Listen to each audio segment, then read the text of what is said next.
brain-based coaching is, I mean, if you compare it with classical coaching is really about asking good questions, pointed questions, helping people to get more understanding, clarity about their situation.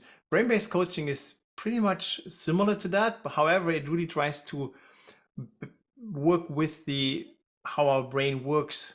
That's where the reason brain-based coaching, the name is coming from. Really try to understand the physiology about even some chemical processes and how you can leverage that to help people get better to good outcomes, good results.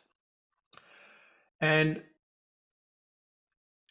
there's this TAPS model from David Rock, where he talks about essentially the TAPS model is about 4 elements. So it's, are you asking questions or are you telling people what to do? Are you problem focused or are you solution focused? And now if you tell people what their problem is, you're a consultant essentially. And that's not really kind of the best approach to really help people to see kind of and improve.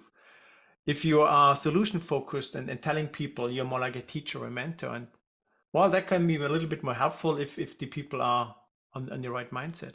If you ask questions and you're problem focused, it's more like counseling.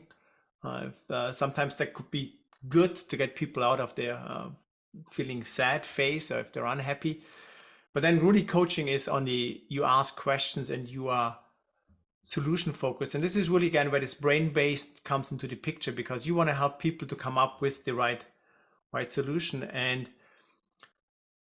there's this other model from David Rock, which I like to think along those lines, and it's the SCARF model. And SCARF is an acronym. It stands for status, certainty, autonomy, relatedness, and fairness. So if you tell people, like as a consultant, you do this wrong, this is how you have to do that, I'll show you. You challenge their status, you challenge their autonomy, and it's like a minefield. You trap on one of those things and then everything basically goes up.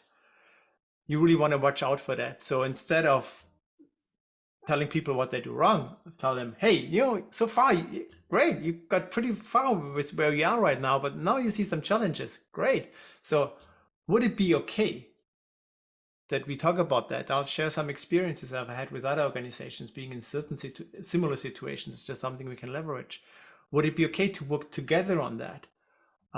You will always be driving the decisions. I'll help you to think along in the right direction. And if you do that, you don't challenge their status, you give them the certainty they want to have, you give them still the feeling of autonomy. And by doing this, they open up, their brain opens up, and they will be much more willing to do the changes which are required, because it's their own belief that what they're going to do is the right thing.